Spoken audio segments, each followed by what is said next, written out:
이스라엘에게 여러 가지 재앙이 쏟아졌습니다. 머리부터 발끝까지 성한 곳이 없었고 그들의 땅은 이방인에 의해서 노략되었습니다. 우연이 아닙니다. 재수 없어서 일어난 일이 아닙니다. 그들의 죄가 얼마나 큰지를 징벌을 통해서 경고하고 계시는 것입니다. 그래도 희망적인 것은 돌이키라는 징벌입니다. 죽음 이후의 심판은 형벌입니다. 더 이상 돌이키라는 말은 없습니다. 다시는 기회가 없습니다. 한 번 문이 닫히면 바깥 어두운 곳에 내어 쫓기게 되고 아무리 문을 두드려도 한 번 닫힌 구원의 문은 열리지 않습니다. 그러나 이 땅에서 생전에 살아있을 때 겪게 되는 고통과 슬픔과 사건과 사고는 돌이키라는 하나님의 징벌입니다. 이것은 죽음 이후에 주는 형벌과는 다르다는 걸 아셔야 됩니다. 그들이 현재 겪고 있는 고통과 슬픔, 환난은 돌이키려는 징벌입니다. 그런데 끝까지 거절하면 결국 그들에게는 영원한 형벌이 주어집니다. 그들이 지금 겪고 있는 고통과 사건, 사고는 돌이키라는 징벌이지만 끝까지 거절하면 결국은 심판이 쏟아질 수밖에 없는 것입니다. 그래서 성경의 모든 본문이 일관성 있게 죄에 대한 책망, 심판에 대한 경고, 그리고 돌이키는 자에 대한 회복에 대한 약속, 반복되는 겁니다. 우리가 살아있을 때 겪게 되는 고통과 고난과 슬픔은 돌이키라는 주님의 부르짖음이에요. 그리고 영적인 눈이 열리면 주님의 음성을 듣게 되고 주님이 든 손을 보게 됩니다. 그래서 돌이킬 수 있는 거예요. 주님은 우리가 겪고 있는 재난과 고통과 슬픔 뒤편에 있는 하나님의 부르시는 음성을 들을 수 있도록 귀를 열어줍니다. 그 옛날 소경의 눈을 열어주고 귀머거리에 귀를 열어주신 주님께서 우리가 겪고 있는 사건, 사고나 슬픔 사건 속에 하나님의 음성을 들을 수 있는 눈과 귀를 열어주는 거예요. 그리고 그리스도인은 그 소리를 분명하게 또렷이 들을 수 있습니다. 돌이키라는 하나님의 외침이고 우리를 회복시키라는 하나님의 열정입니다. 이사야서 1장 9절입니다. 이사야서 1장 9절.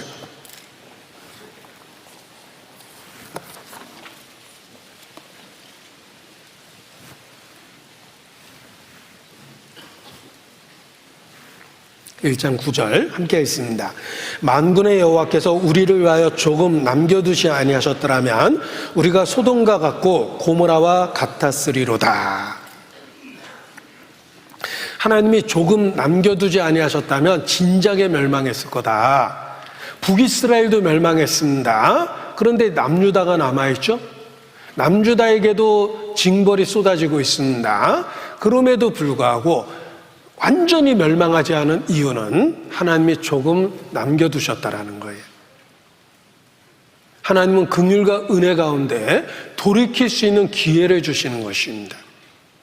이사야에게 아들이 있었습니다. 그 아들의 이름이 성경에 기록되어 있는데 스왈야숲이에요. 왜 아들의 이름을 기록했을까? 아들의 이름 자체가 하나의 메시지였기 때문에 그렇습니다. 스왈야숲이라는 말은 남은 자가 돌아온다, 이런 뜻이에요. 이사야서 7장 3절입니다. 거기 아들 이름이 써 있어요. 이사야서 7장 3절. 너와 네 아들 스왈야숲은, 스왈야숲에 일자 써 있죠? 나나절에 보면 남는 자가 돌아온다라는 뜻이에요. 그 아들의 이름 자체가 메시지입니다. 남은 자가 돌아온다. 돌아오는 자가 남는 자입니다. 남은 자가 돌아와요. 하나님이 남겨두시는 것이 있습니다. 완전히 멸망시키지 않고 우리에게 돌이킬 수 있는 기회를 주시고 회복에 대한 약속을 주시는 것입니다. 이것이 남겨진 자예요. 온 세상이 배도할 때 엘리야는 자기 혼자 있다고 생각했습니다. 하나님은 말씀하십니다. 내가 나를 위하여 바알에게 무릎을 꿇지 않은 7,000명을 남겨두었다. 그 시대에도 하나님이 남겨둔 자가 있었어요. 온 세상을 홍수로 쓸어버리실 때 하나님이 조금 남겨둔 자가 있습니다. 노아와 그의 가족들이에요. 소돔 고모라가 멸망할 때 초자연적인 유황불에 의해서 도시 전체가 불타버렸습니다. 그러나 그때도 하나님이 조금 남겨둔 자가 있어요. 롯과 그의 가족들이에요. 이러한 모든 모습들은 구원받은 성도에 대한 예표입니다. 구원받은 성도는 결국은 남겨진 자예요. 하나님의 은혜로 남겨진 자입니다. 누가 남겨진 자입니까? 남은 자가 돌아온다고 그랬죠. 결국은 돌아온 자가 남은 자입니다. 그 남겨진 자에게 소망을 주고 계시는 거예요. 돌아오라는 회복에 대한 약속을 주시고 그 남은 자의 축복으로 들어오라고 우리를 초청하고 계시는 것입니다. 에레미야 29장 11절입니다. 찾아놓으면 틀림없이 아는 구절일 거예요. 에레미야 29장 11절. 우리에게 희망을 주는 구절이기 때문에 많은 분들이 암송하고 있는 구절이기도 합니다. 에레미야 29장 11절입니다.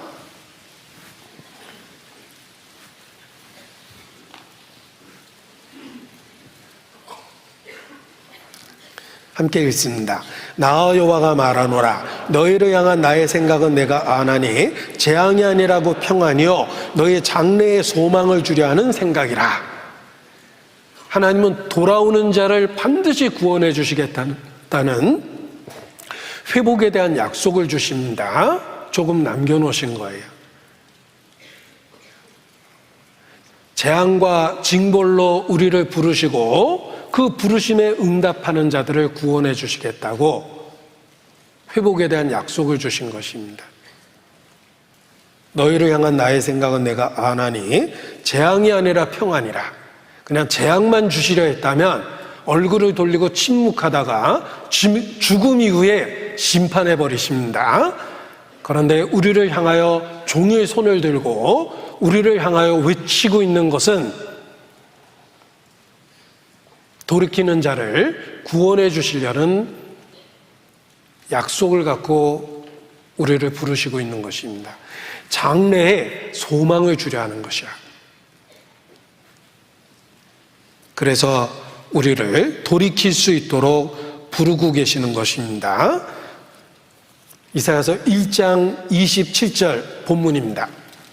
드디어 본문으로 돌아왔습니다. 시온은 공평으로 구속이 되고 그 귀정한 자는 시온으로 돌아온 그 사람은 의로 구속이 되리라. 회복에 대한 소망을 주신 것입니다. 아직 완전하게 멸망하지 않고 징벌 속에서 고난 중에 있는 남아있는 자들에게 책망하고 심판을 경고하신 이유는 돌이키면 회복시켜주겠다는 약속 때문에 그렇습니다. 그래서 그 귀정한 자는, 돌아온 자는 의로 구속이 될 것이다. 너희 장래에 소망을 준다고 그러셨죠? 장래에 소망을 준 거예요. 그 귀정한 자는 의로 구속될 것이다. 돌아오라. 비록 너희 죄가 주홍 같을지라도 눈과 같이 희어질 것이다. 너희 죄가 진홍같이 불붉을지라도 양털같이 될 것이다. 돌아오라. 장래에 대한 소망을 주시고 그 소망을 향해서 돌이키라고 부르시고 있는 것입니다. 이 귀정한다는 말이 한자식 표현이기 때문에 참 어렵습니다. 그냥 쉽게 표현하면 돌아온다는 말이에요. Coming back to the right way. 올바른 길로 돌아오다. Coming back. 돌아오다라는 뜻입니다. 그런데 한자로 표현했을 때 훨씬 더 마음에 와닿습니다. 우리는 한자권에 있기 때문에 그래요. 귀정한 자. 올바른 길로 돌이킨 사람이란 뜻인데, 이 귀정하다라는 말을 사전을 찾아보면 두 개의 한자가 쓰입니다. 성경에서 표현한 귀정은 이러한 한자입니다. 돌아온다는 뜻이에요. 올바른 길로 돌아온다라는 뜻인데, 한자를 바꿔서 표현해도 의미가 있습니다. 그릇되었던 일이 바른 길로 돌아온다라는 귀정이라는 말도 있습니다. 이 귀정이라는 말은 사필 귀정이라는 말로 사용되는데, 일사자 반드시 필 돌아갈 귀 바를 정 사필 귀정이라 해서 무슨 일이든지 반드시 옳은 이치대로 돌아갔다, 이런 뜻입니다. 이 귀정이라는 말을 한자로 이렇게 표현하든 이렇게 표현하든 둘 다 성경적이고 둘 다 마음의 교훈이 됩니다. 잘못된 것을 바로잡다라는 뜻입니다. 그러할 때 하나님이 회복에 대한 약속을 주신 것입니다. 귀정하는 자를 회복해 주십니다. 2025년 첫날입니다. 혹 우리가 우리의 삶을 뒤돌아보고 잘못된 것에 대한 것들을 기억하고 책망을 받을 수 있습니다. 심판에 대한 경고를 받을 수 있습니다. 그러나 새로운 날을 주신 것은 장래의 소망을 주신 겁니다. 조건이 있죠? 귀정해야 돼요. 돌아와야 돼요. 잘못된 것을 바로잡아야 돼요. 그 귀정한 자에게 회복에 대한 약속을 주고 계시는 것입니다. 시편 85편 4절입니다. 시편 85편 4절.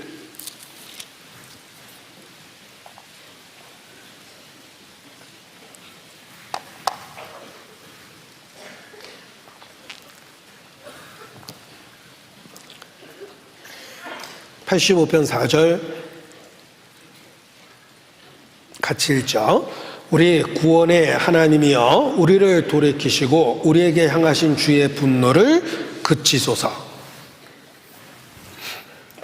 귀정하는 자에게 회복에 대한 약속을 주셨습니다. 우리는 그 약속의 말씀을 붙잡고 이 말씀을 우리의 기도로 삼고 한 해를 시작해야 됩니다. 우리 구원의 하나님이여, 그 앞에 2절 3절에 주님이 이루신 구원에 대한 이야기가 있습니다. 2절 3절 주의 백성의 죄악을 사하시고 저의 모든 죄를 덮으셨나이다. 주의 모든 분노를 거두시며 주의 진노를 돌이키셨나이다. 어디에서? 십자가에서, 그리스도 안에서 그렇게 하셨습니다. 이 하신 구원의 역사를 우리가 붙잡고 하나님께 기도할 수 있습니다. 우리 구원의 하나님이시여 우리를 돌이키시고 우리에게 향하신 주의 분노를 그치소서. 귀정하는 자를 회복하게 해주겠다는 그 약속의 말씀을 붙잡고 주여 우리를 돌이키셔달라고 부르짖을 수 있습니다.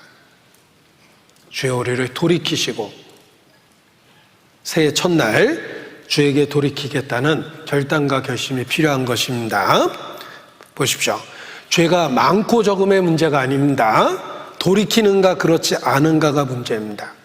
죄가 많으냐의 문제가 아니라 그랬죠. 너희 죄가 주홍 같을지라도 진홍같이 붉을지라도 죄가 많을 수 있습니다. 그러나 죄가 많고 적음을 이야기하지 않고 돌이키는가 그렇지 않은가를 이야기하고 계십니다. 하나님의 부르심에 대한 반응, 응답 여부가 결국은 우리의 운명을 결정하게 되는 것입니다. 주님은 돌아오라고 우리를 부르시고 돌아오는 자를 회복해 주겠다는 약속을 주십니다. 우리의 운명은 그 약속에 대한 반응과 응답이에요. 그것에 의해서 결정되는 겁니다. 혹 지금까지 잘못된 선택으로 삶을 망쳤다 하더라도, 우리의 간증을 더럽혔다 하더라도 주께서 주신 새로운 시작에 주께로 돌이키는 것이 필요합니다. 돌이키면 주께서 우리 죄가 주홍 같을지라도 혹 진홍같이 붉을지라도 양털같이 만들어주고 눈과 같이 희게 만들어줍니다. 죄가 많으냐 적으냐가 문제가 아니라 돌이키냐 돌이키지 않느냐가 중요하다. 하나님의 돌아오라는, 귀정하라라는 그 부르심에 대해서 우리는 새해 첫날 응답하고 반응해야 됩니다. 그로 말미암아 우리의 운명을 바꿀 수 있고 우리의 삶을 바꿀 수 있습니다. 십자가에 못 박혀 죽은 강도를 보십시오. 강도를 기억해 보십시오. 그의 일생이 얼마나 험악했겠습니까? 오죽했으면은 십자가형을 받게 되었을 겁니까? 그의 삶은 철저하게 망가진 삶입니다. 그런데 그리스도를 향하여 단 한 번의 선택으로 그동안 잘못 선택했던 모든 선택들에 대해서 그는 해결할 수 있었습니다. 내가 진실로 내게 이르노니 내가 오늘 나와 함께 낙원에 있으리라. 그리스도를 향한 단 한 번의 선택으로 잘못된 수없이 많은 선택을 해결할 수 있었다는 거예요. 우리도 마찬가지입니다. 우리가 혹 어떻게 살아왔든 간에 그리스도를 향하여 올바른 선택과 반응을 할 때 그리스도 안에서 그 모든 문제를 한 번에 해결할 수 있습니다. 강도가 그러했던 것처럼 주여, 베드로에게 준 특권을 구하지 않습니다. 바울에게 주신 그 능력도 구하지 않습니다. 십자가에 못 박혔던 그 강도에게 주신 그 은혜를 내게도 주시옵소서. 코페르니쿠스가 자기 무덤 비문에 그렇게 썼습니다. 우리도 마찬가지입니다. 회복에 대한 약속을 발견했다면 우리도 그리스도 안에서 반응해야 됩니다. 그 강도에게 주셨던 그 은혜를 내게도 주십시오. 내가 잘못 판단하고 잘못 선택했던 수없이 많은 과거를 그리스도를 향한 올바른 선택 속에서 한 번에 해결할 수 있습니다. 성자에게도 과거는 있다라는 말 기억하실 겁니다. 그것이 부분적인 인용이라는 거 아십니까? 완전하게 인용하면 성자에게도 과거가 있다. 그리고 죄인에게는 미래가 있다. 이게 이제 완전한 문장이에요. 죄인에게도 미래가 있어요. 단 조건이 있습니다. 그리스도 안에서 돌이키는 자예요.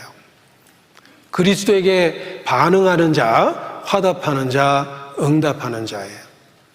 그에게는 항상 회복이라는 문이 열려 있습니다.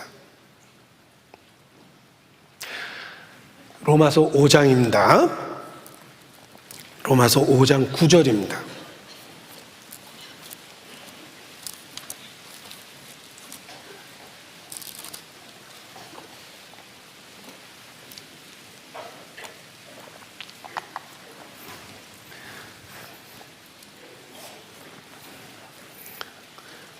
로마서 5장 9절 함께 읽습니다. 그러면 이제 우리가 그 피를 인하여 의롭다 하심을 얻었은즉 더욱 그로 말미암아 진노하심에서 구원을 얻을 것이니.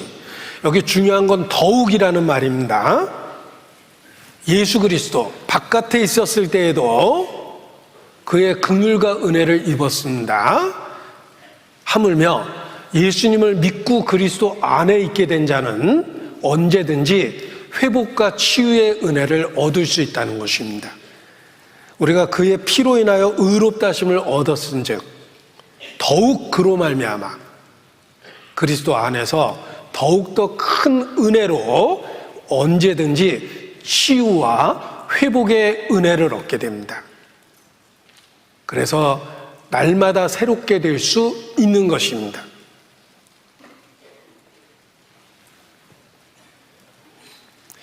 10절 곧 우리가 원수 되었을 때 그 아들의 죽으심으로 말미암아 하나님으로 더불어 화목되었은즉.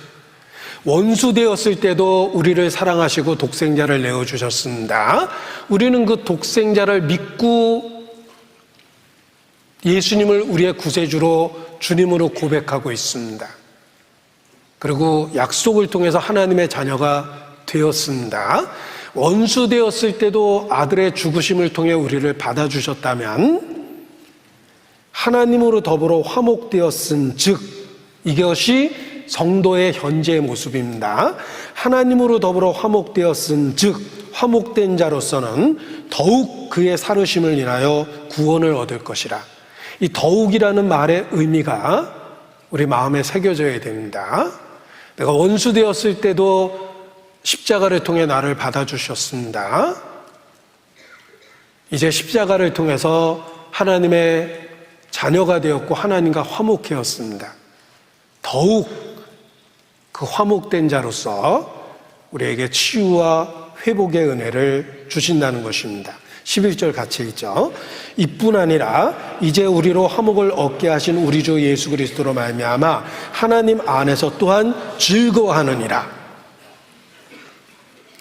우리는 예수 그리스도를 통해서 하나님의 자녀가 되었습니다. 영원한 속죄를 받고 그리스도 예수 안에서 결코 정죄함을 받지 않습니다. 우리가 그리스도에게 반응할 때 더욱더 치유와 회복의 은혜를 주신다는 것입니다. 7번 넘어져도 8번 일어날 수 있습니다. 우리가 하루에 70번에 7번이라도 하나님 앞에 돌아와서 잘못됐다고 하면 화목된 자로서 그리스도 안에서 주님은 기꺼이 우리를 받아주십니다. 규정한 자에게 은혜를 주시는 거예요.